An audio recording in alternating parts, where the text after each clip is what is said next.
everyone, it's Delana. Welcome back to my channel.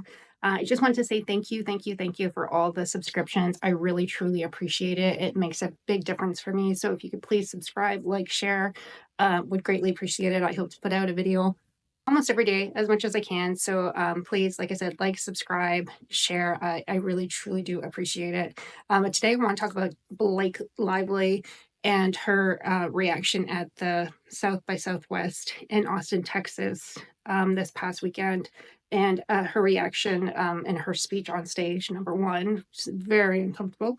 And second, Anna Kendrick's response to everything and how she handled it. And the third thing, I'm not sure if you guys have seen it, but there's a video going around. Well, it's actually a take from the movie of Blake Lively biting Justin Baldoni's lip. And one of her complaints that she had in her lawsuit is that he bit her lip in one of the kissing scenes. So again, projection. So she's claiming that he bit her lip. However, these internet sleuths have gone through and actually found that it was actually her that was biting his lip, and we got the receipts. So stick with me, we're going to break it down. So the first thing I want to talk about is Blake Lively's reaction at the movie premiere of A Simple Favor 2. She was on stage with Anna Kendrick, and she just kind of bambled about, she seemed very uncomfortable. She was talking about where the movie took place, and she was just kind of all over the place. For me, it was just, she seemed very uncomfortable. Very, very uncomfortable. Yeah. And Anna Kendrick was kind of just looking at her like, looking down at her like, really? They both seem to be very distant. There seemed to be no love lost between the two of them. But the fact that she was just mumbling and jumbling and going off and kind of wasn't making any sense, it reminded me of the little portion. I did a video on this before about where she was talking to Justin Baldoni when they were doing that dancing scene, and she just kind of rambled off, a bunch of stuff. And it just didn't make any sense. She was talking about his big nose, and meanwhile she was accusing him of body shaming her. But yeah, it just seemed very uncomfortable. I think I'd be very uncomfortable too if I was in a room full of haters. But I heard some people say online that they kind of feel sorry for her, and I don't. I really, truly don't feel sorry for her. I think that she brought it all on herself. I really think that she hasn't really ask for forgiveness. I really think that if I was to feel sorry for her, she would have to come up and say, I'm sorry. I am sorry. I'm sorry I did all this. I'm sorry I took it too far. I kind of misconstrued what was going on. Whatever she has to do to fall on her sword and apologize, I think we can all be forgiving, even though it's like, we've kind of seen your true colors. However, being able to apologize and to say sorry, fall on your sword, says a lot about someone's character as well.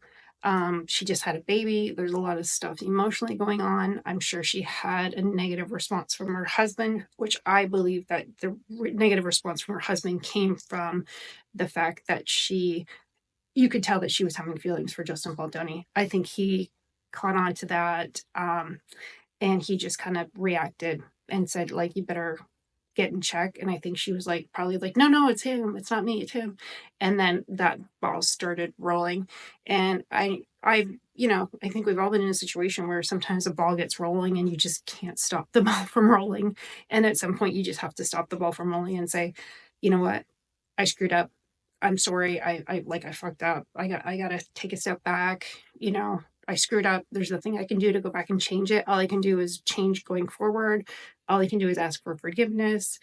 All I can do is look everybody in the eye and say, I'm sorry, because the only thing that will help Justin Baldoni at this point is if she apologizes and says it never happened and takes that shame away from him.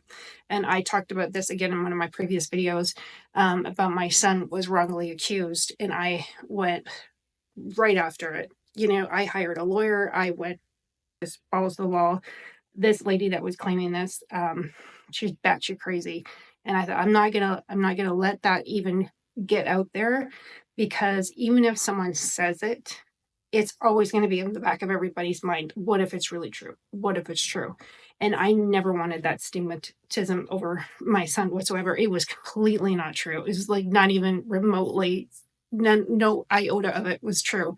However, again, this is during the Me Too movement where they just have to say it and everybody believes it. And then when you say, oh, no, that didn't happen, they're like, they kind of still doubt the guy, thinking, oh, he's just getting away with it. And I don't think that's happening here in the Baldoni case at all. I don't think he's getting away with anything. If anything, that we see that it's 100% her, and she's not going to get away with it. She is not going to get away with it. There's too many sleuths out there, too many mama bears out there going, I don't want that to ever happen to my son. I'm on it. And like I said, even from my daughter's perspective, I talked about that as well. Like, if that was my daughter, I'd be telling her, like, what did you do in that situation? Where did you stand up for yourself? Where did you set the boundaries? What did you do? So those are my thoughts there. I will play you the clip of her on stage with Anna Kendrick's. It's hilarious. You have to watch Anna Kendrick's face. And as she looked down at her, like, she wasn't buying into it. I think she felt the tension. I think she felt the uncomfortable air surrounding it all. So yeah, watch the video. Korean Rome, honestly. So Paul, we really wanted to make this second movie, and I was like, Paul, he wanted to shoot in Capri, and I was like, that sounds amazing. It's very expensive, and let's just shoot in Connecticut. That's where the first one took place. I didn't understand why I needed to be Capri, and now I want to live there. I love it so much. They serve you ice cream and lemons, and like it's just magical. The next thing I want to talk about was Anna Kendrick's response when she was asked, like, hey, what do you think about what's going on? And I think the reporter asked in the nicest way possible. And I think that her response was somewhat what Ryan Reynolds was like, yeah, what's going on? What? Because if her husband made a joke of it, I think that opens up the door for everybody to make fun of it. She really kind of just blew it right off. But when she said, "Oh, I was in ayahuasca," and I kind of thought, God, where did she come up with that? That was kind of out of the blue.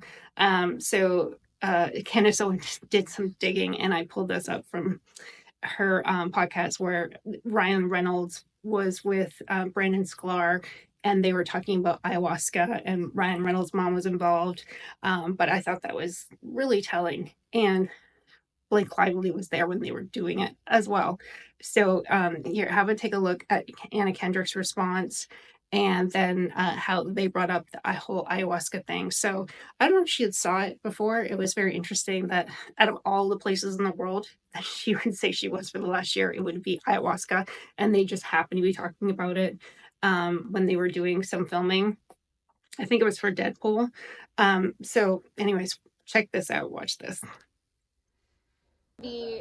How does it feel like the movie's being impacted kind of by everything happening around going on in the world? Why would happen? I did ayahuasca and the last year of my life is just gone, but I've heard the movie's amazing. Crazy right now.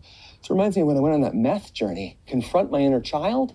And it wasn't a meth journey. I think you mean like ayahuasca, like South American plant known for its medicinal benefits. Definitely not meth.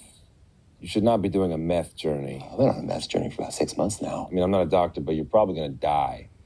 Feel well. You don't look well. Let's talk motorcycles here. Do you ride? Nice. The nicest guy. So funny, nice, charming, kind. Yeah. What a wonderful guy. What is ayahuasca?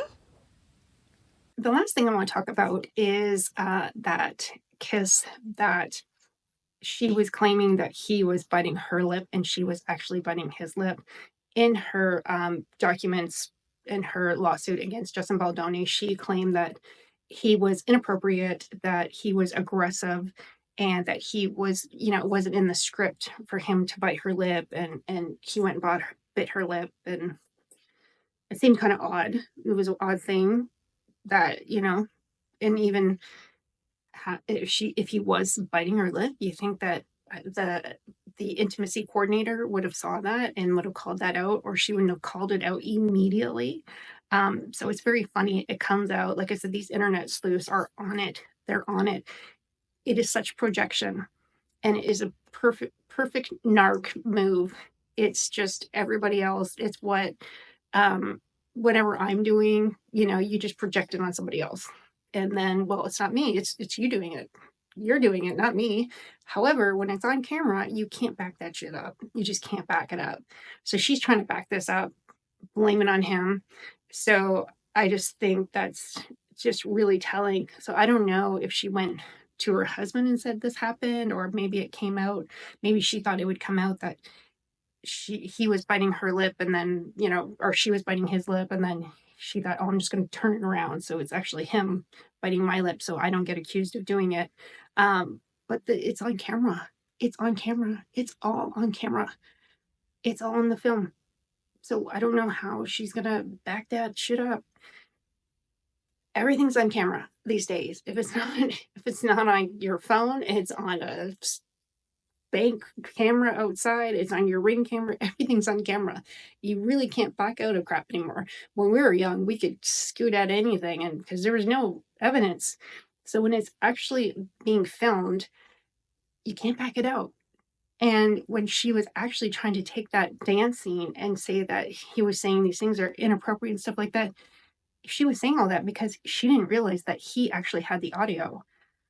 So I just don't get, it's almost like she's trying to throw the wool over our eyes, and it's impossible. It's just impossible in this day and age. You can't throw the wool over anybody's eyes. It's just all on camera. It's all on film these days. So, like I said, I really think her only recourse at this point is to just back it up. Say, I'm sorry, fall on her sword. I would have more compassion for her for that. I think we've all been stuck in situations where we can't find our way out of it, and it just gets bigger and bigger and bigger. And I think this kind of just from her first, when she put the charges through it in LA before it was even a lawsuit, I think that she thought it would end there. And then when it didn't, and then when he kind of went back after her, when all this negative press came out, she wasn't sure what to do. And so she just went in defense mode and just throw shit against the wall. Just keep throwing shit against the wall. Maybe it will die down.